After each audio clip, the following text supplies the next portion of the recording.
I'm Lindsay McCormick with the Behind the Gloves, and I'm here with Bernard Hopkins. And before we get into this weekend's big fight, I wanted to ask you a question about, I'm sure you've been getting it all day long, about last weekend's mega fight. Yeah. Fun but exciting, but also controversy, as you know. Yes. But so did it meet your expectations? Yes. Okay. Because I knew what Canelo was capable of. And able to do all the things that he was doing. But did Triple G live up to his expectations because of his knockout ratio? Yeah. No. Okay. Because Canelo got tired. Yeah. And he survived. Yeah. When you get tired with a guy like Triple G, whose destruction is on his mind, just by his record. Let's say you win 5 or 6 rounds in between exhausted, and we have a guy that's considered a monster in the division and been there before you, which is Canelo. I think that Canelo showed us a lot more than we knew, the fans, even Golden Boy. And why do I say that? Because we knew he was gassed, but he didn't quit. And he was competitive when he needed to be. And he survived when he needed to survive. It's just like anything else in life. You have people that know they didn't have a chance, or at least it was scripted that way, or it will be rough up that way, that hill, and you find a way to navigate. You find a way to survive. So that little movement here to the left, and that little chase me Canelo, chase me Triple G, and then I'm gonna fight in sparks to get the round in, that's ring generalship. That's intelligent. You never should put yourself in position ill-prepared, unprepared, or lose your gum. You always have to learn that even though you are undefeated, which Triple G was, is that you have to learn how to fight in a lot of different circumstances. And a lot of fighters, from my 28 experience, they good all of them until they get adversity. Maybe a cut, accidentally, or by a punch. Maybe they hurt their hand when they hit the other guy. You've seen that at many boxing matches.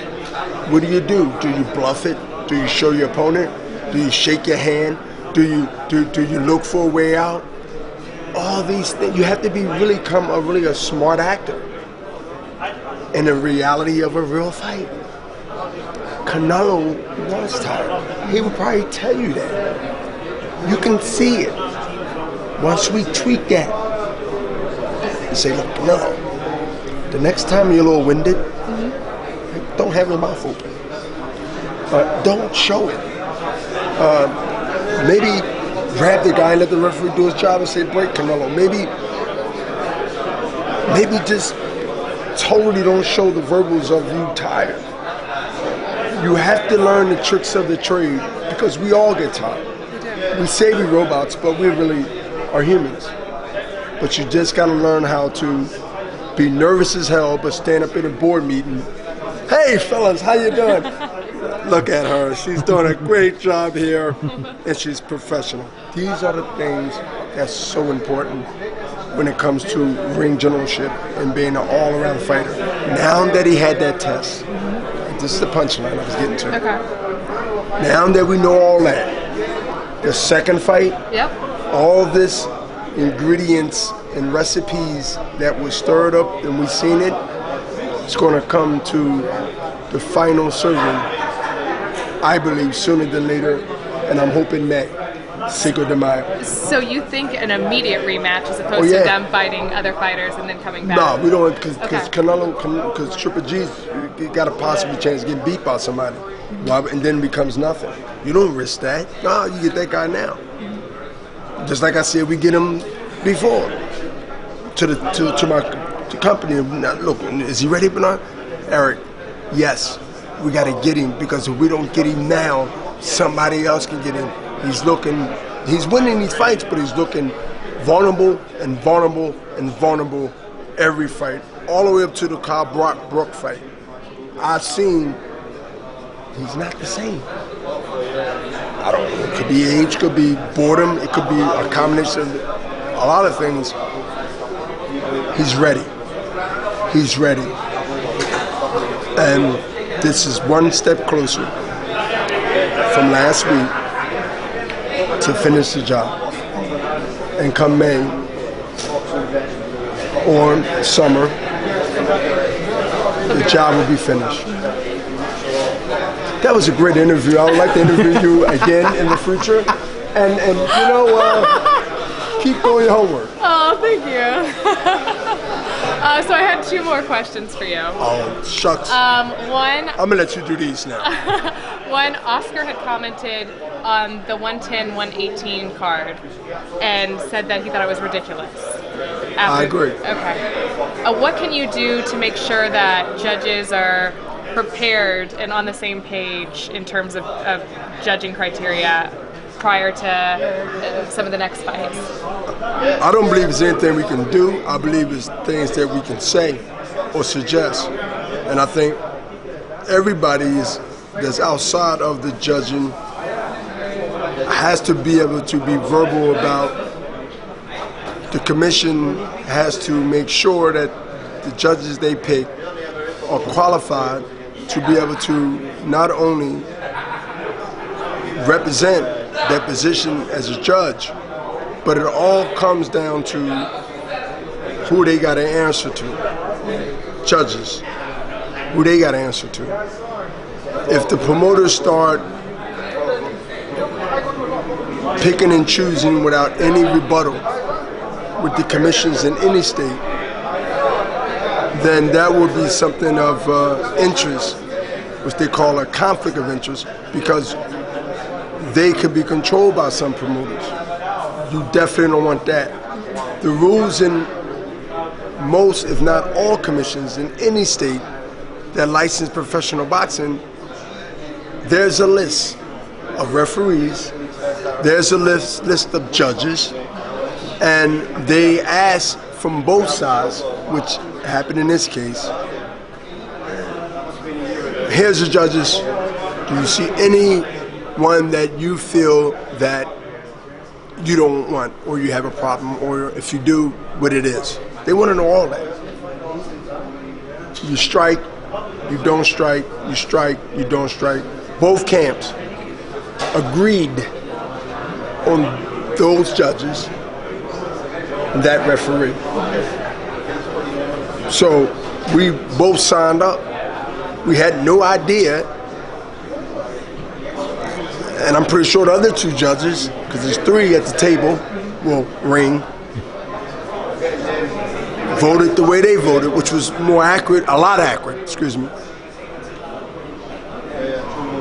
I haven't talked to Bird, I haven't talked to Miss Bird, I haven't heard anything. I don't know if you heard any media response from her. I doubt if you will, because I don't think they're allowed to actually give the explanation on how they feel. But it goes down to the commission of that state to regulate and also to punish or to reward their judges in the way that they do. Because if we say we don't want somebody and they cut without no explanation, then we're being a part of the problem, not the solution. And so we don't want to be in a situation of a conflict of interest. Of course. That don't mean everybody else think the way we think. Right. So we always got to be prepared that that could be happening to us. Just because we think in one way, that don't mean everybody else is. What can we expect to see this weekend from Linares and Campbell? What we will expect to see, Linares and Campbell, is a fight that has a lot, as we know, on the line. That's no secret. But I'm looking for really a shootout. One fighter has to, in his mind, we know who that is, believe and know that this has to be it win or fall all the way back in line, or might be any line. If he's lucky, he'd be a line if his mentality don't come out that way. And if you heard a couple of words he was saying, and what I know personally, he's coming in to win by any means. Whether you got to stand there, whether you got to be aggressive even more, but not leave any decisions to the judges. A lot of fighters are, both guys are really keyed on what happened last week. They don't want a bad decision. I don't think their styles will allow them. I don't think they can help them damn selves. That's the way they fight. My prediction. It will be a split decision. Either guy has a chance to get that split.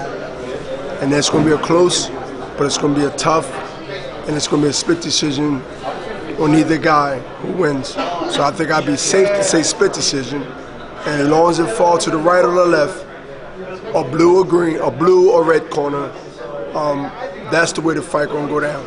Exciting action, no controversy, hopefully. Thank you so much for your time, and we're excited to see what Golden Boy has in store for us on Saturday night. I think I answered that question like a true politician. I think you did. I think you're a pro. You could be president. Thank you. It's Michelle Joy Phelps, and if you haven't already subscribed to my YouTube channel, make sure you go ahead and do so by clicking right here.